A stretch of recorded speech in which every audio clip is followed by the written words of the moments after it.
반갑습니다, 여러분. 벌써 4주차 강의에 접어들게 됐습니다. 기도하고 시작하도록 하겠습니다. 하나님 감사합니다. 오늘도 저희들에게 4주차 강의를 허락해 주시니 감사합니다. 하나님 아버지, 영적 침체라고 하는 결코 가볍지 않은 주제들을 아버지 하나님 우리에게 주어진 시간들과 또 여건들을 활용해서 하나씩 짚어보는 시간을 가지고 있습니다. 하나님 오늘 강의를 통해서 우리에게 또 새로운 깨달음과 결심들을 주시고 이 강의를 듣고 청성하는 모든 우리 청년들에게 변화와 성장의 은혜를 더하여 주시옵소서. 시작하는 시간부터 마치는 시간까지 하나님께서 은혜로 함께하여 주시옵소서. 감사드리며 예수님의 이름으로 기도드립니다. 아멘. 어, 지금 강의를 녹화하는 시간이 금요일입니다. 금요일 퇴근하고 나서 하고 있는데 오늘까지 영상 금요 촬영을 지금 하고 새벽 영상을 촬영을 하고 와서 목이 좀 좋지가 않아요. 목 상태가 좋지 않은데 잘 이해를 좀 해주시고 강의를 진행하도록 하겠습니다. 지난주에 강의를 찍고 강의를 업로드하고 나서 좀 되게 미안했어요. 왜냐하면 그렇게 길 줄 몰랐거든요. 몰랐는데 1시간이 넘었더라고요. 제가 처음 그 동영상 강의를 시작할 때 준비를 하면 음, 40분 넘어도 늦어도 50분은 넘지 말자라고 생각을 했었는데 두 번 다 넘어버렸죠. 이게 고질병입니다. 고질병. 오늘은 그래도 최대한 맞춰보자고 마음 먹고 있으니까 끝까지 잘 참석해 줬으면 좋겠습니다. 자, 오늘 네 번째 주제 강의로 우리가 이제 치료를 어떤 단계를 거쳐서 치료가 일어나는가, 침체가 뭐고, 침체를 깨닫게 하기 위해서 좀 치료하기 위해서 하나님께 쓰시는 수단이 뭔지에 대해서 우리 얘기를 나눴고, 오늘은 그런 수단들을 통해서, 수단들을 사용해서 어떻게 치료의 단계가 진행이 되는가, 구체적으로 조금 더 살펴보려고 합니다.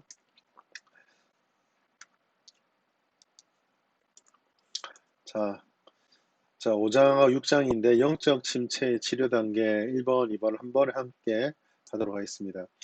자, 영적 침체를 치료를 할 때에 그 치료 단계를 이해하면서 우리가 유념해야 되는 두 가지가 있다고 책에서 분명히 말을 하고 있는데 첫 번째로는 지난번에 우리가 수단을 얘기할 때 항상 얘기했던 것 중에 하나인데 성령 하나님께서 주체가 된다는 걸 항상 기억할 필요가 있습니다.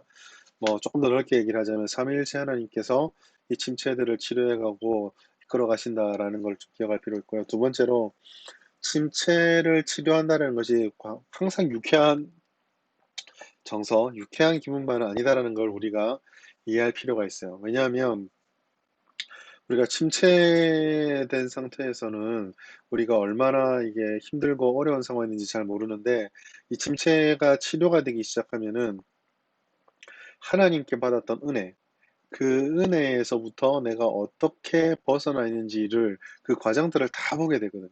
다 보게 되고 내 현재 상황을 깨닫게 되고 그리고 그 은혜를 회복해가는 과정에서 그 얼마나 그 은혜로부터 떨어졌을 때 이 과정들이나 일련의 모든 것들이 얼마나 이게 무겁고 힘들고 어려운 것인지를 깨닫게 됩니다. 그래서 다 경험하게 되는 거죠. 그러니까 어떤 식으로 예를 들까요? 좀 자기 재살 깎아먹기인데 다이어트를 하게 되면 사람이 요요 현상이 오잖아요. 그러면 정말 힘들게 뺐을 때 빼고 나면 자기가 원하는 어떤 다이어트의 성과를 거뒀을 때의 그 만족감들이 한번 떨어졌을 때 다시 그 돌아올 때 내가 그 과정들이 얼마나 힘든지 고통스러운지 알게 되는 것과 마찬가지라고 보면 됩니다. 이 두 가지를 항상 유념하셔야 됩니다.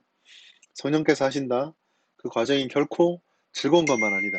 라는 거를 조금 기억을 했으면 좋겠습니다. 이 문자들 계속 재난 문자, 안전 문자, 재난 문자 계속 오죠, 여러분도. 이 문자들을 좀 그렇네요.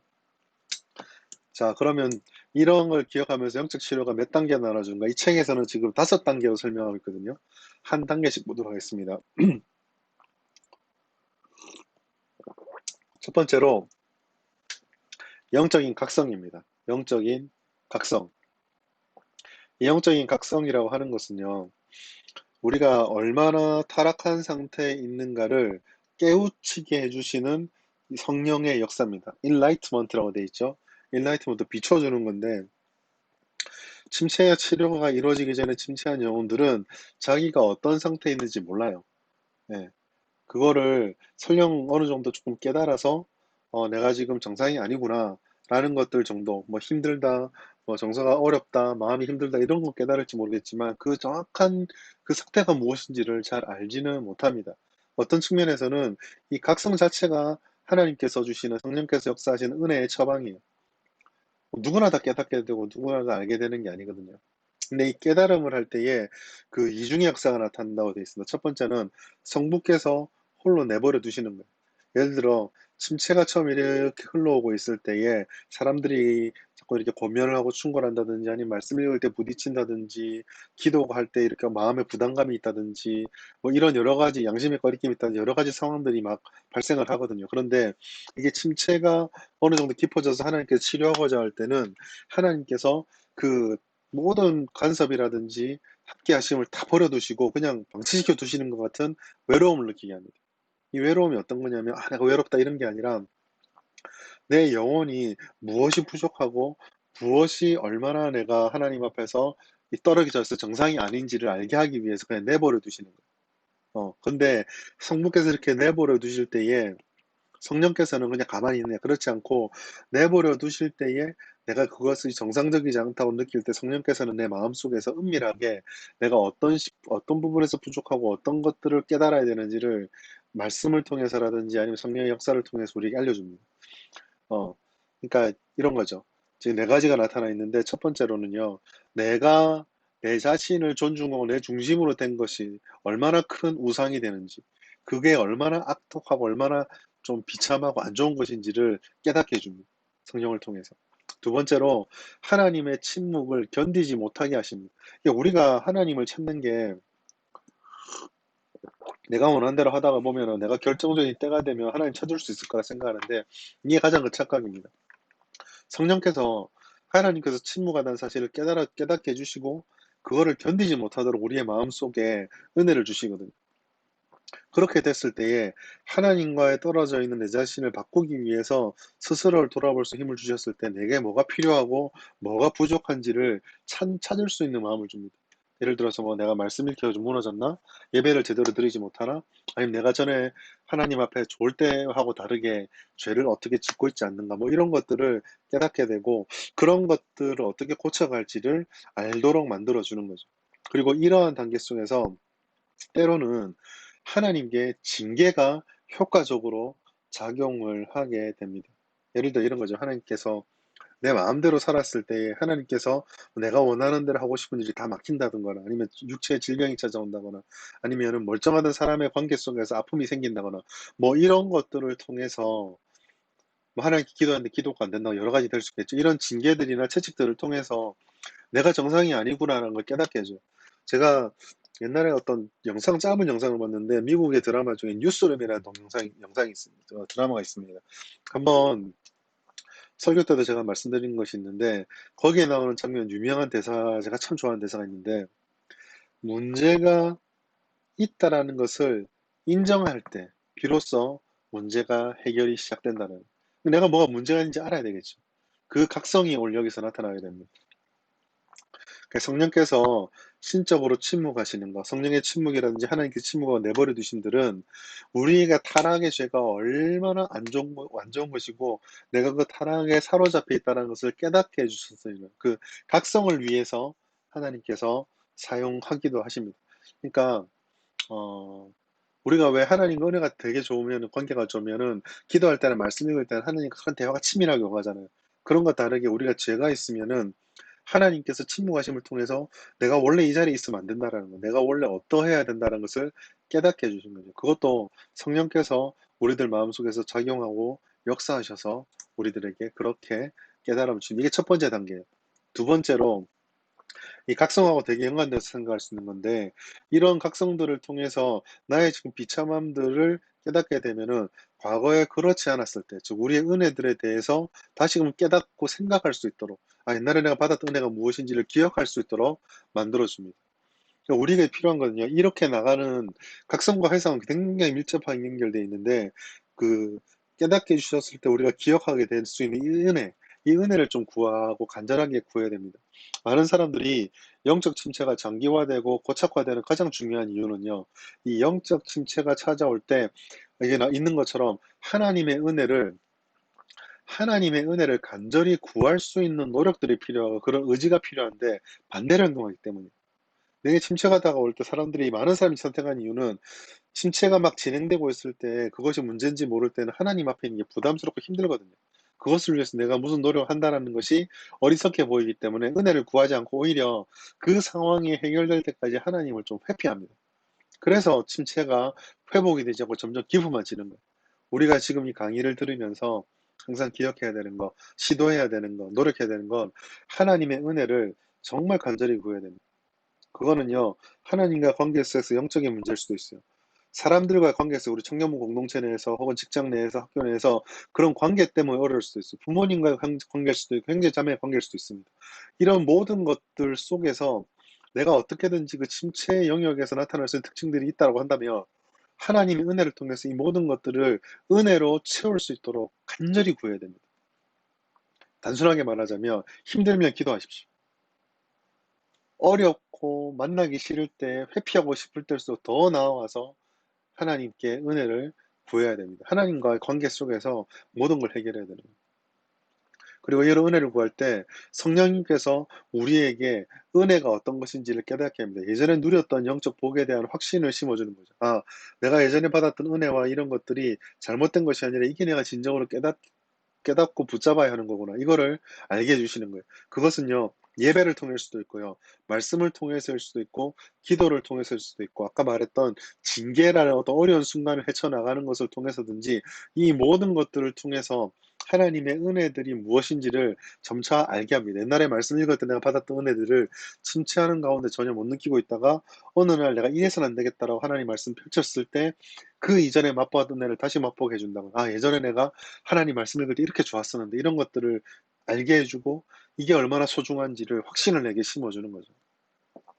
그 회상을 통해서 우리에게 준 유익이 있습니다. 그것은 현재의 모습과 과거의 비교를 통해서 내가 지금 얼마나 비참한 상황에 있는지, 또 내가 왜 그 비참함에 빠지게 되는지를 진지하게 돌아보고 성찰하게 됩니다. 그리고 회상을 통해서 하나님이 내게 은혜를 부어주셨다는 사실을 기억하고 믿을 때에 내가 회복을 기대할 수 있게 되죠. 왜냐하면 하나님께서 동일하시기 때문에. 변한 거는 나거든요.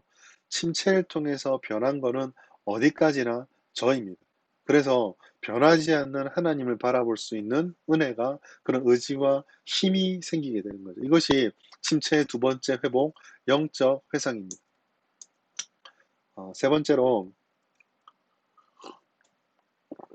자, 내가 지금 어떤 상태에 있는지 깨닫게 되고 내가 과거에 어땠었는지를 기억하게 되었을 때 지금 나의 모습과 예전의 나의 모습과의 이 간격을 깨달은 사람들이 할 수 있는 한 가지가 무엇일까요?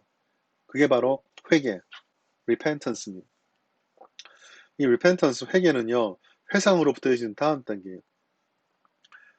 이 회개는요, 단순하게 내가 잘못했습니다, 내가 이런 죄를 지었습니다가 아니라, 여기서 보면 영혼으로부터 우러나오는 회개할 것은 참된 회개가 되어 있죠. 즉 이게 행동 하나하나에 대한 내가 이런 잘못을 했으니 이것을 회개합니다, 이게 아니라요, 이런 잘못을 할 수밖에 없는 죄의 근원적인 뿌리, 그러니까 내 본질 속에 행동으로 드러나는 죄가 아니라 이 죄를 만들어내는 내 마음의 심연 깊은 곳에 있는 죄의 뿌리들을 다 드러내고 이것을 지우고 미워하고 혐오하고 이것을 해결해 주셨던 하나님을 향한, 또 내가 이것을 여기에 여전히 영향받을 수밖에 없었던 내 본질을 다 쏟아놓는, 뿌리까지 내어놓는 철저한 회개를 의미하는 겁니다.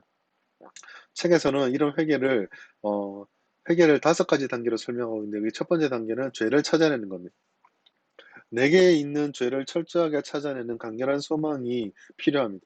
그 소망이라는 건 아까 말했다시피 행동 하나하나 또 말하지만 그 행동을 만들어내는 뿌리, 그 동기를 찾아내는 강렬한 소망이 내게 있어야 되죠.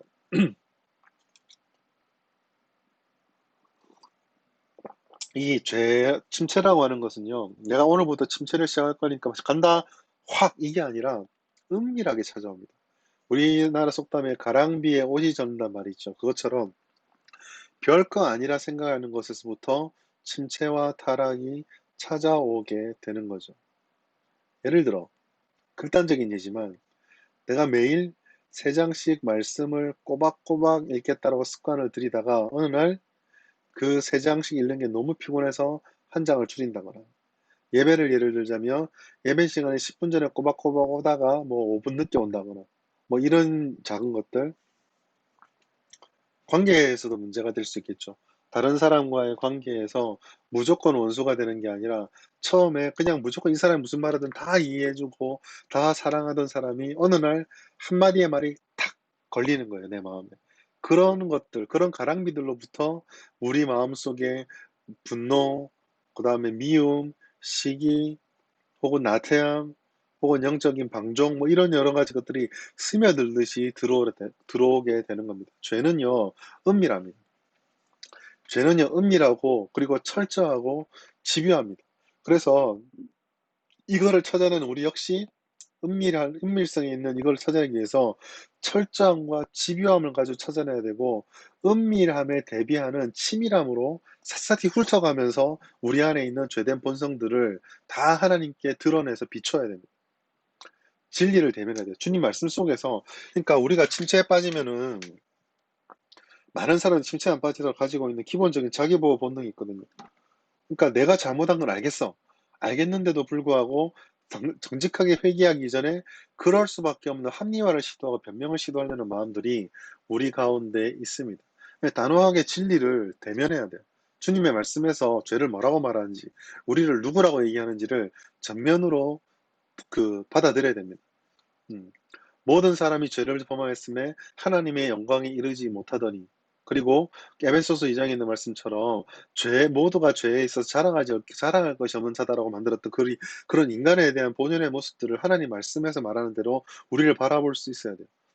세상에서 말하는 자기 보호와 인권이란 부분들이 물론 필요합니다. 저는 성경을 읽어보면서 하나님이야말로 진정한 휴머니스트, 인권주의자라는 생각을 지우지 못합니다. 그런데 세상에서 말하는 인권은요, 무조건 사람이 잘했다예요. 무조건 사람 중심입니다. 그러나 성경이 말하는 건 무엇입니까? 사람은 중요하지만 그 중요성은 전능하시고 완전하신 하나님의 기준에 맞추었을 때 중요성이 있는 거예요.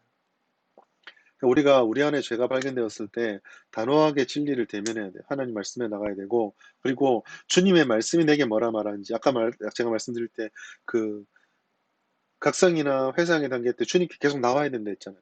근데 어려울 때일수록 빛이신 하나님께 계속 나와서 말씀을 더 듣고, 듣기 싫을수록 더 듣고, 들을 때마다 마음 아프면 그래도 더 듣고, 그런 식으로 기도가 안 될수록 더 기도하는 거예요. 여러분, 기도할 때 너무 중요한 게요. 기도가 안 된다고 우리 청년들, 어느 교회 청년부를 가더라도 청년들이라는 얘기 중에, 아, 금요 기도회가 우리 상황에 맞지 않는 말씀과 기도 제목이 많다고 얘기를 하는데요. 그거 하나님 앞에 진짜 교만한 겁니다. 왜요? 우리 상황에 맞지 않는 말들, 비록 직장에 얘기하고 가정에 얘기하고 우리 맞지 않을 수도 있겠죠. 그러나 하나님의 은혜는 어떻게 역사할지 모르거든요. 앞에 나오는 기도 제목들, 목사님께서 던져주는 기도 제목들이 당장 내 문제와 아무 상관이 없는 것처럼 느껴집니다. 그런데요, 그 말씀을 통해 기도할 때, 듣고 기도할 때 은혜를 주신 분과 기도 들으신 분이 누구예요?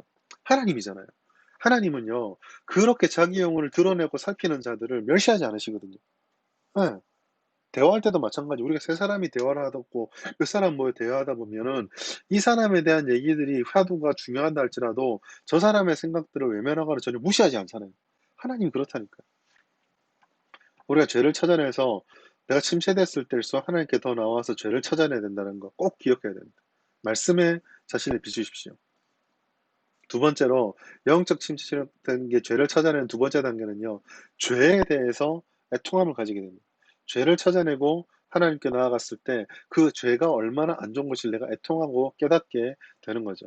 참된 마음으로 죄를 찾을 때 필연적으로 여기에 귀결되게 되어 있습니다. 죄가 나를 얼마나 비참하게 만들었는지, 죄가 나를 얼마나 어렵게 만들고 나를 지금 어디까지 떨어뜨렸는지를 알게 되면 거기에 대한 슬픔, 내가 지금 이 상황에 있다는 죄의 결과에 대한 그 결과를 지금 내가 겪고 있는 것에 대한 슬픔이 있고, 나를 이 상황으로 만드는 죄와 그 죄에 나를 방치시켰던 내 자신에 대한 분노가 이어지게 되어 있습니다. 그러니까 청교도들이 자신의 경건을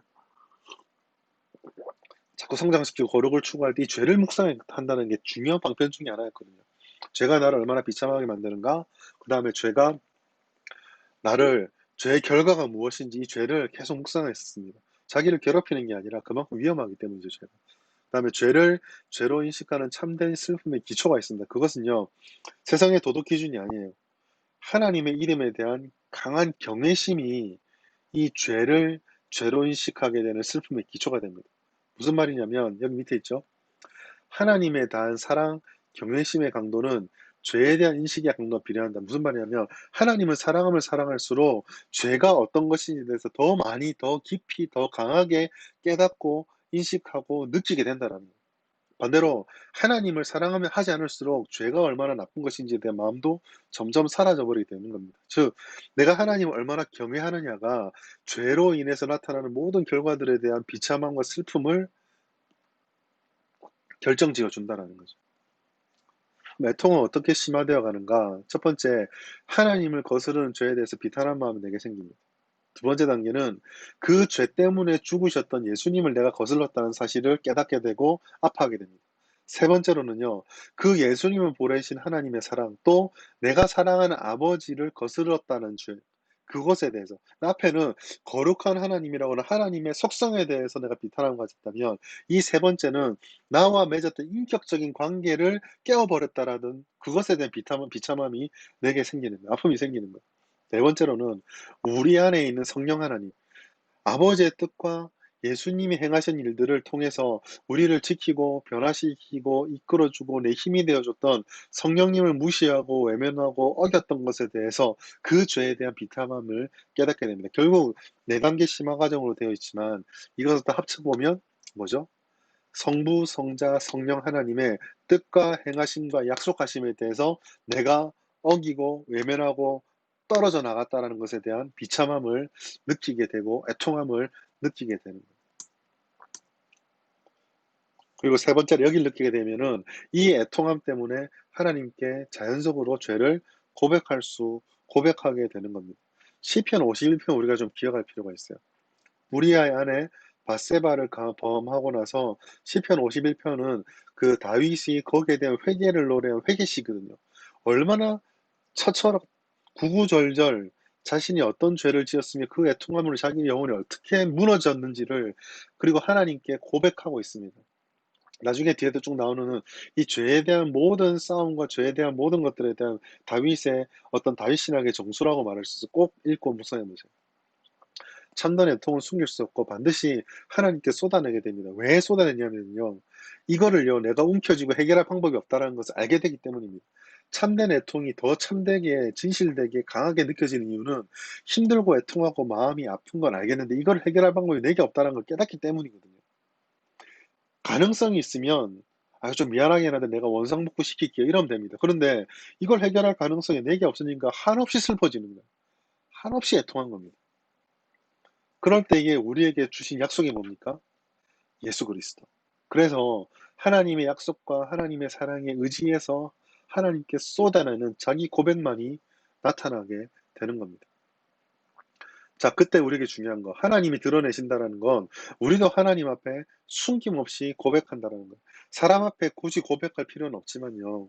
예전에 어떤 이런 것들이 되게 강조됐을 때 모든 죄는 회중 앞에 서가지고 다 고백해라 뭐 이런 극단적인 얘기를 하는 분도 있었는데 여러분, 사람은요, 완전하지 않거든요. 고백하는 사람의 선한 의도만큼 받아들이는 사람도 선하게 그걸 해석하지 않습니다. 그래서 우리가 사람 앞에 고백한다는 것, 특히나 회중들 앞에 서서 내 죄를 고백한다는 것은 되게 조심할 필요가 있어요. 하는 사람도 그걸 요구하는 사람도. 1대1의 관계에서는 물론 얼마든지 하나님과 나와 너라는 1대1의 단독의 관계에서는 그런 고백들을 해도 할 수 있겠지만 회중 앞에서는 그건 조심하고 강요할 수 없는 문제입니다. 그러나 우리가 하나님 앞에 우리 죄를 고백할 때는요, 감춰서는 안 돼요. 감춰지지도 않고 감출 수도 없고. 그리고 그런 우리 하나님의 자녀들의 소망해야 되는 건요, 전심을 다해서 철저히 고백하기를 원하고 추구해야 됩니다. 때로는요, 우리 여기 밑에 있죠. 변명, 꾸밈, 감춤, 합리화 시도할 수 있어요. 연약하기 때문에 항상 다 똑같은 건 아니거든요. 그러나 이런 것들을 내가 하지 않도록 부단히 노력하고 내려놓고 내 안에 그런 성향이 있다는 것을 직면하고 하나님의 은혜를 구해야 됩니다. 참된 회개는요, 아까 우리가 회개 그 치료의 제일 첫 번째 얘기할 때 성령의 역사라는 걸 말씀드렸잖아요.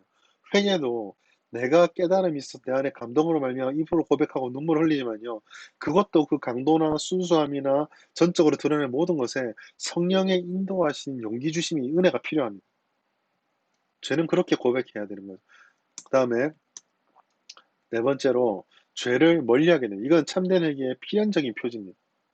회개를 하고요. 그 죄를 멀리하지 않는 것은요. 회개가 아닙니다.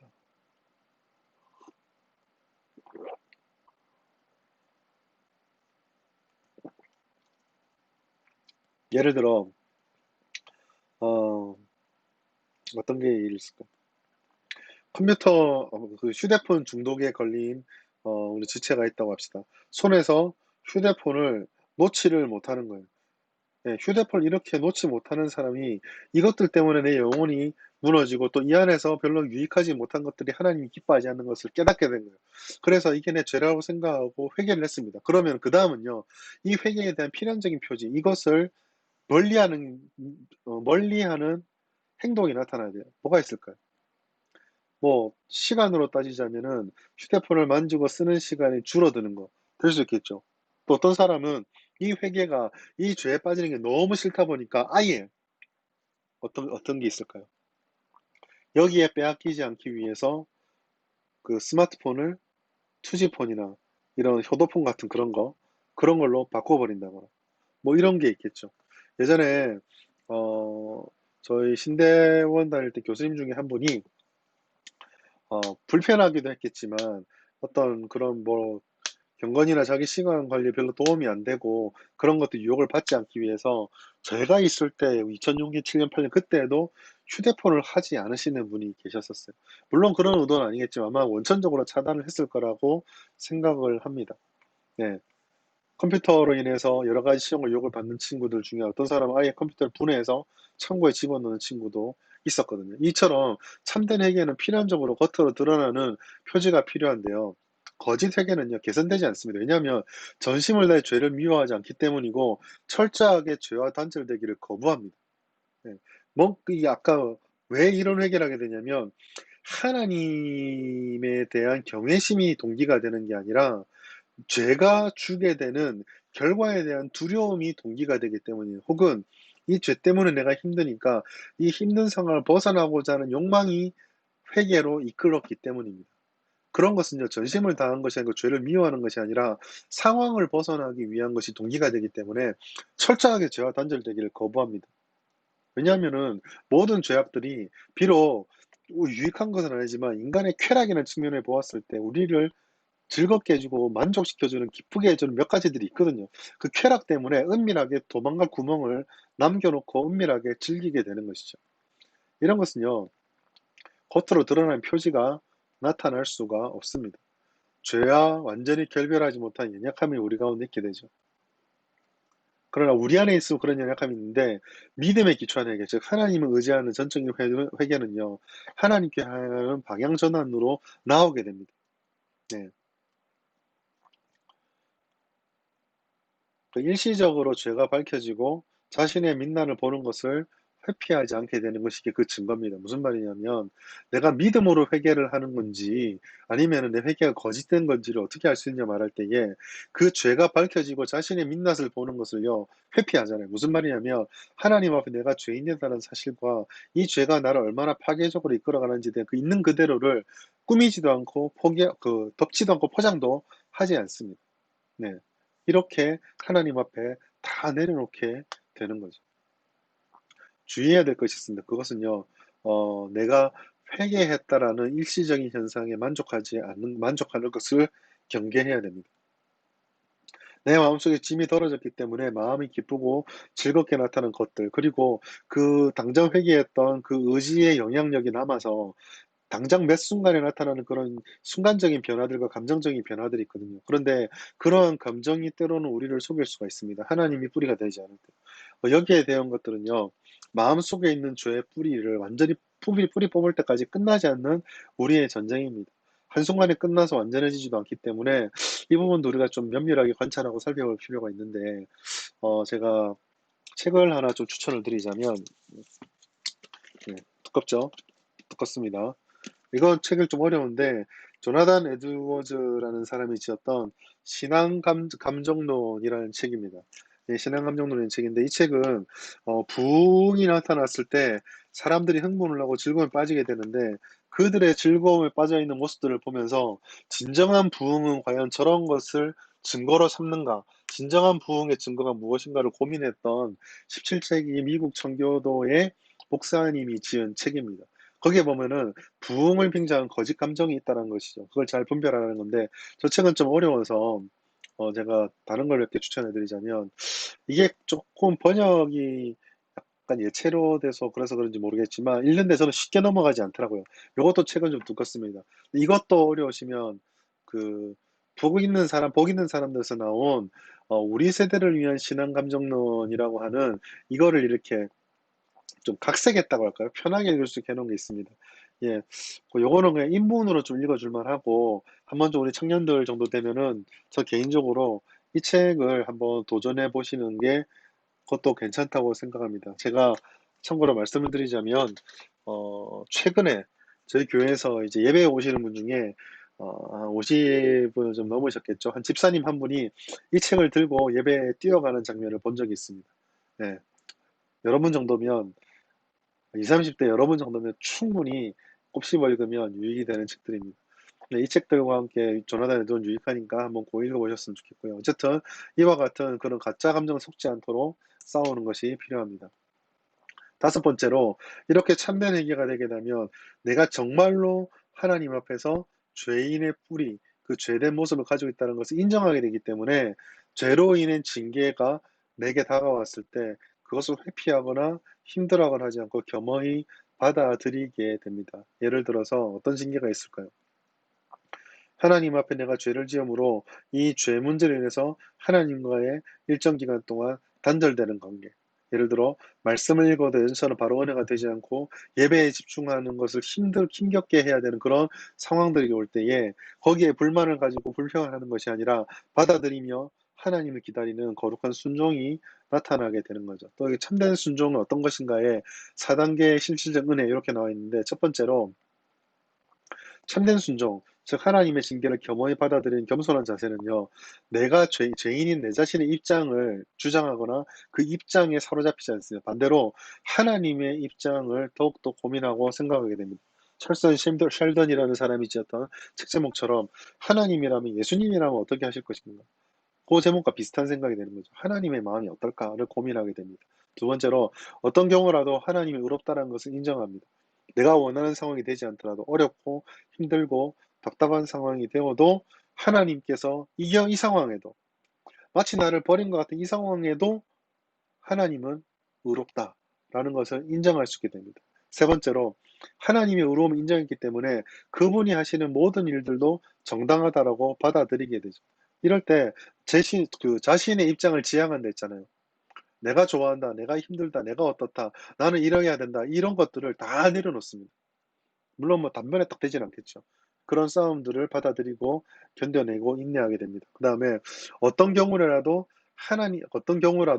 하나님께 신실하게 붙어 있습니다. 이거 어나왔네요 한글부터 다시 배워야 되겠네요. 어떤 경우라도 하나님께 신실하게 붙어 있습니다. 우리 이걸 오해해서 내가 하나님만 붙어 있다 생각하는데 하나님께 붙어 있는 것은요, 동시에 하나님이 허락하신 공동체와 더 어떻게든지 그 관계를 단절하지 않고 이어가려는 노력도 포함이 되어져 있습니다. 물론 그 관계가 주는 아닙니다.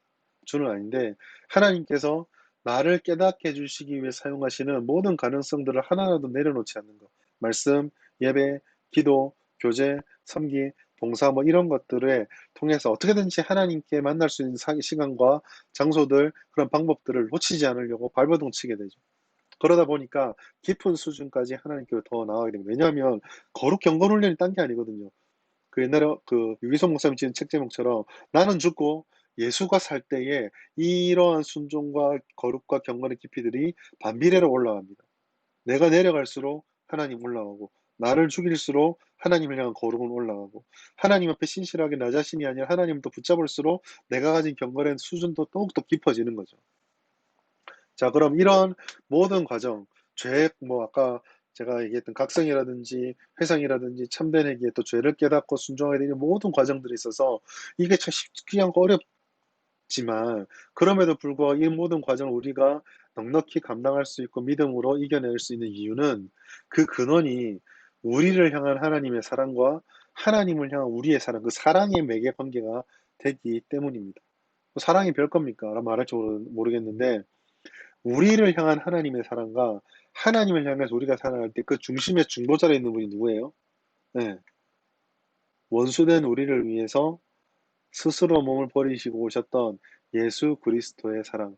조만간에 제가 그 요한복음 3장 16절 말씀으로 설교를 예배 때 하려고 하는데, 그 그리스도의 사랑이 변하지 않고 순수하고 완전하기 때문에 그 믿음으로 어떤 어려움이 온다 할지라도 이 모든 과정들을 우리가 이겨낼 수 있게 되는 겁니다. 그 사랑 우리가 기억해야 되겠죠? 자, 그 다음 3단계가 참된 회개가 끝나고 나면 영적 침체 치료의 4단계는 무엇인가? 새로운 세례라고 되어 있습니다. 이 책이요, 조엘 비키라는 분이 우리나라에 거의 초창기에 지어진 책이거든요. 그러다 보니까 이분이 쓰는 책의 용어들 중에서 좀 독특한 용어들이 있습니다. 독특하다라고 하는 거는요, 딴 게 아니라 어, 만약에 요즘 이 부분을 누가 좀 번역을 했다면 좀 다르게 번역할 만한 그런 것들인데, 여기 그 새로운 세례라는 곳에서 좀 그런 용어들이 있습니다. 자, 새로운 세례. 우리가 세례를 다시 받아야 된단 말인가? 이게 되게 역사적으로 중요한 문제거든요.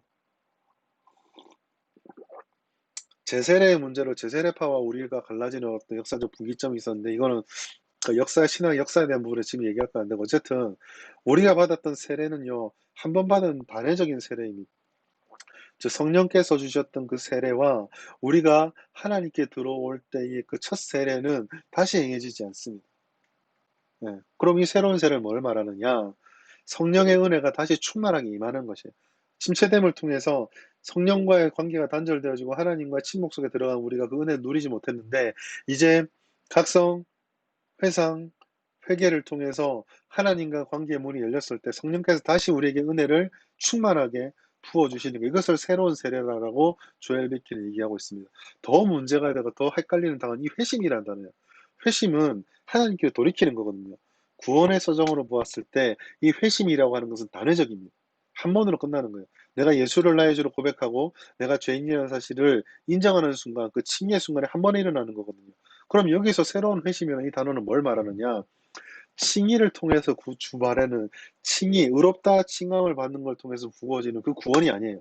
여기서 말하는 회심의 의미는 타락으로 인해 침체한 영혼이 다시 은혜를 새롭게 갈망하는 심령으로 변화되는 것, 그리고 그 심령 속에 하나님의 은혜가 부어진다는 약속과 실제로 부어지는 회복, 이거를 회심이라고 이야기를 했습니다.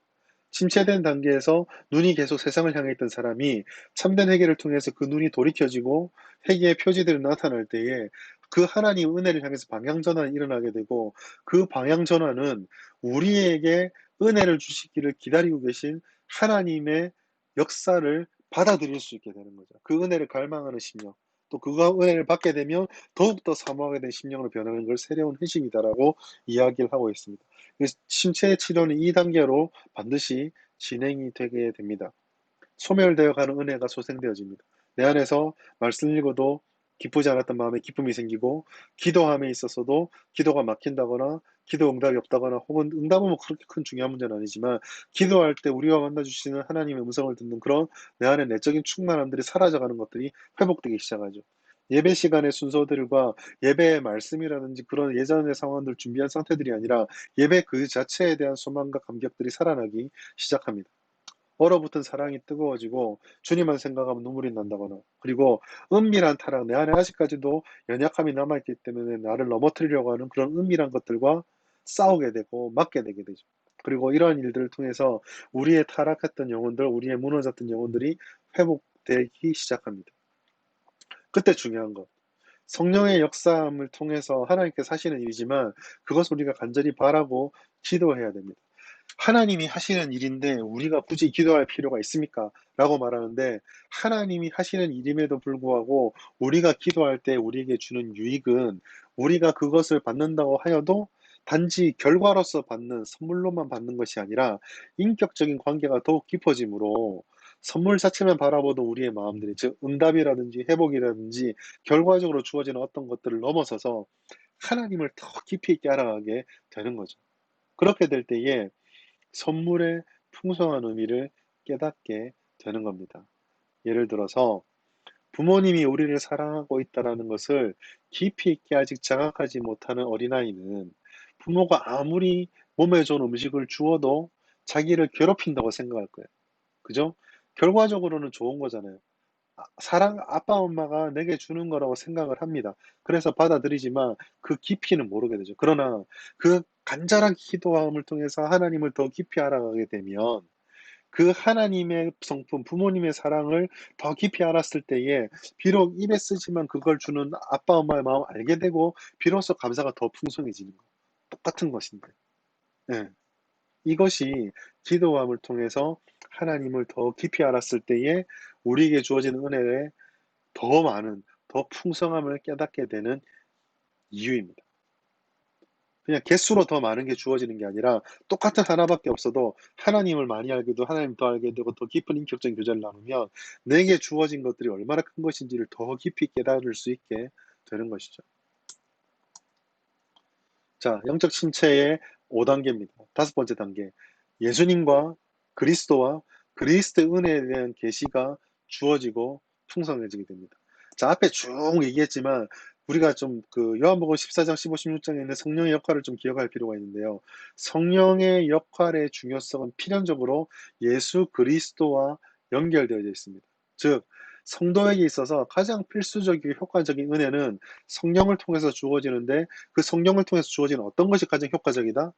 그리스도를 알게 되고 그리스도의 은혜를 깨닫게 되는 것.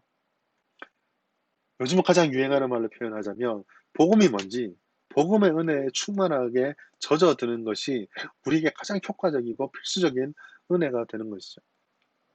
성령의 역할은 그리스도와 그분의 은혜에 대한 계시를 주시고 깨닫게 하시는 것입니다.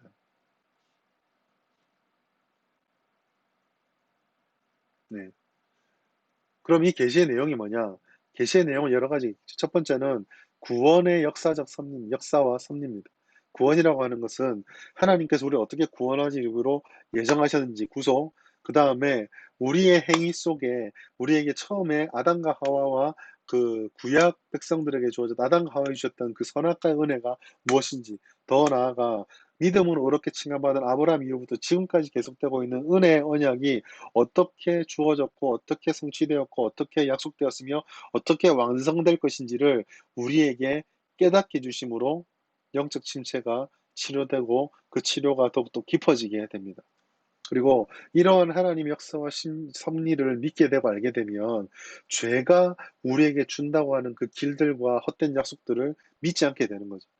죄 속에서 우리가 어떤 식으로 나아갔으며 하나님께서 그렇게 나가는 길이 어떻게 잘못된지 알고 돌이키는 게 구원의 역사잖아요. 그래서 이걸 알게 되기 때문에 죄의 속박에서 벗어나게 되고 죄의 유혹에서 맞서 싸울 수 있게 되고 그렇게 될 때에 참된 영적 자유를 알게 됩니다.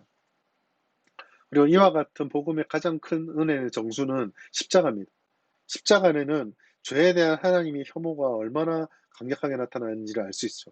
예수님께서 십자가 고통을 당하셨죠. 죽으셨잖아요. 그리고 예수를 죽이시기까지 우리를 사랑하셨다라는 그 사랑의 정수가 십자가에 나타나게 됩니다. 성도는요, 이처럼 그리스도와 그 은혜 안에서 모든 것을 발견할 수 있게 됩니다. 여러분, 예수님에 대해서 어쩌면 복음은 되게 한 줄로 간단하게 이야기할 수 있는 것이거든요. 그러나 이 복음을 단지 머릿속에 아는 것을 벗어나서 예수님이 어떤 일을 하셨는지, 예수님께서 어떤 은혜를 우리에게 주셨는지는 구약 처음부터 계시록까지, 그리고 많은 믿음의 책들, 우리 지난주에 얘기했던 것처럼 그 우리의 영적 침체들을 깨트리는 수단이신 성례와 세례와 말씀과 영적 독서들 이런 것들을 통해서 그리스도에 대한 수많은 깨달음과 풍성함들이 우리에게 계속 주어집니다. 이것들을 더 갈망하고, 좀 이런 표현이 맞을지 모르겠지만 개걸스럽게 탐닉을 할 필요가 있어요. 그리고 그 안에서, 그 은혜 안에서 우리는 모든 것을 발견할 수 있게 됩니다. 자, 그러면 이와 같은 계시된 예수 그리스도, 계신된 예수 그리스도는 이 땅에 오신 예수님, 그리고 예수님이 우리에게 하셨던 말씀인 성경, 뭐 이런 것들을 통해서 예수님을 경험하는 두 단계를 좀 기억할 필요가 있는데요. 첫 번째는요, 그리스도의 충족성, 적합성, 그 다음에 가능성과 완전성, 그러니까 예수님의 모든 것들이 드러나고 그 은혜가 우리에게 풍성하게 확 주어졌을 때에 우리가 처음부터 그 은혜를 전적으로 다 받아들이는 게 아니라 거기에 생소함이 우리에게 있다라는 거. 여기서 이제 조엘 맥키는 뭐라고 표현했냐면 그 은혜에 깊이 들어가는 것이 아니라 그 은혜의 주변에서 그 은혜의 약간을 맛보는 상태로 일정한 거리를 두는 단계가 있다라고 우리에게 말해주고 있습니다. 음. 우리가 수련회를 예를 들면 쉽게 이해할 수 있죠. 수련회 때 말씀을 통해서, 기도를 통해서 뭔가 이렇게 강하게 팍 받잖아요. 이게 제가 목회 초창기에 제게 수계기 중에 하나였는데, 수련회 때 이렇게 기도하는 청년들을 보면요, 기도해요. 예배들 감동받은 은혜 얘기를 합니다. 그런데 그게 딱 끝나고 관심 먹거나 그 다음날 되면요, 말과 행동과 태도들이 똑같은 거예요. 예. 근데 또 기도하고 말씀 나누는 사이에 들어가면은 그 은혜의 흔적이 보이거든요. 이 상태를 얘기합니다. 전적으로 다 변화돼. 은혜를 분명히 받았어요. 그러나 그 은혜가 전적으로 나를 사로잡지는 못한 그 단계가 있습니다. 그리고 두 번째로 그 단계를 넘어서면 그 단계로부터 점점 나아가서 주어진 적절한 믿음, 이 믿음으로 인해서 성령께서 우리에게 믿음을 주잖아요. 그렇게 깨달은 은혜와 계시의 말씀들이 우리 가운데 성령을 통해서 믿음으로 들어오게 되고 그 믿음이 우리들의 영혼 속에 완전한 기쁨으로 충만하게 자리 잡게 되고 그럴 때에 우리가 영원한 것을 이제 받았구나. 뭔가를 우리가 변화가 있었구나. 이게 내가 추구해야 되는 것을 깨닫게 되고 진실로 믿게 되는 단계로 더 깊이 나가게 됩니다. 자, A에서 B로 들어갈 때 단계처럼 서서히 진보되는 형태가 나타나는데 B 안에서도 즉 그 은혜에 사로잡히고 믿음으로 풍성해지고 그 안에서 영원의 약속을 진실로 깨닫고 믿게 되는 그 단계에서도 처음에 요만큼에서부터 점점 더 풍성하게 커져가는 성숙과 성장이 있습니다. 예. 자, 그런데 이 단계에서 이것 참 우리가 주의할 필요가 있는데요. 자, 은혜와 주님의 약속, 그 모든 것들, 언약이 되었던, 우리에게 주시는 은사가 되었던, 은혜가 되었던, 기쁜 경험이 되었던, 응답이 되었던 이 모든 것들 너무나 소중합니다. 그러나 그것을 받아들이고 내가 그것을 인정하는 것과 그리스도의 인격을 받아들이는 데 표현하는 데에서는 쉽게 말해서 예수님 하나님만을 받아들이는 것. 그건 다릅니다. 네. 제가 이걸 어떤 식으로 표현하냐면요. 하나님을 도구화 삼지 마라고 얘기를 하거든요. 무슨 말이냐면 예를 들면 이런 겁니다. 하나님이 내 마음을 기쁘게 해주고 기도할 때마다 응답해주고 내게 원하는 것들이 항상 다 모든 것이 순종하게 이루어질 때에 하나님은 좋으신 분인데 그러한 것들이 내게 사라져 버릴 때 하나님을 원망해 버리고 하나님은 아무것도 아니고 하나님에 대한 관계들이 무너져 버린다고 한다면 나는 하나님을 따른 게 아니라 하나님으로부터 온 그 어떤 것을 추구하고 믿었던 것에 불과해요. 비슷해 보이지만요. 이건 진짜 믿음이 아닙니다. 진짜 믿음은 다니엘의 세 친구처럼 불구덩이에 내가 던져질 때도 거기서 하나님을 따른다는 즉 하나님은 불 밖에서도 불 안에서도 하나님이기 때문에 내가 불 밖에 있으나 불 안에 있으나 하나님을 추구한다. 이게 진짜 믿음이에요. 이게 우리가 믿음과 은혜와 하나님의 계시와 예수님으로 들어갈 때 우리가 주의해야 될 것입니다. 많은 사람들이 예수님이 아니라 하나님이 아니라 하나님의 약속, 그가 주신다 했던 것들에 머물러 있습니다. 물론 처음에 시작할 때는 우리가 믿음을 시작하고 교회 신앙생활을 시작할 때에 하나님 이걸 약속하셨다. 하나님의 믿음 이렇게 된다더라. 뭐 형통한다. 이런 걸로 시작할 수 있겠죠. 물론 그 단계가 필요합니다. 그러나 마치 병원에 처음 데려가는 애들에게 뭐 돈가스 사줄게 하고 데려간다거나 사탕 줄게 하고 데려간다고 하더라도 그게 한 번으로 끝나야지 8살짜리 애가 아니라 40살 된 사람한테 사탕 줄게 하고 교회 데리고 가고 병원 데리고 가면 이게 정상이 아니잖아요. 예. 사탕 죽게 해서라도 병원 데려가는 이유는 병원에 가야 치료되기 때문이죠. 병원이 핵심이잖아요. 마찬가지로 처음에 그런 은사와 결과를 가지고 우리를 교회에 이끌어 주셨다 할지라도 우리가 자라가면서 결국 우리가 좀 주목해야 될 것은 그로부터 오는 어떤 것이 아니라 하나님으로부터 오는 어떤 것이 아니라 하나님 그 자체가 되어야 된다는 거예요. 예. 이게 그리스도와 그리스도 은혜에 대한 계시로 나아갈 때 우리가 기억해야 되는 것입니다. 자, 정리해 보겠습니다. 어, 영적 침체를 치료에 관한 5단계. 첫 번째, 뭐죠?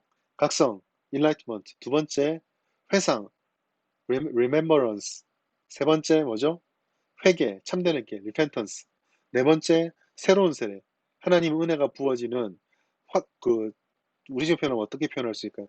하나님 은혜가 부어지고 회복되고 소생되는 것. 다섯 번째 뭐요? 그리스도와 그리스도에 대한 은혜 계시가 새로워지고 확인되어지고 깊어지고 종국에는 어떻게? 하나님만 주목하게 되는 것.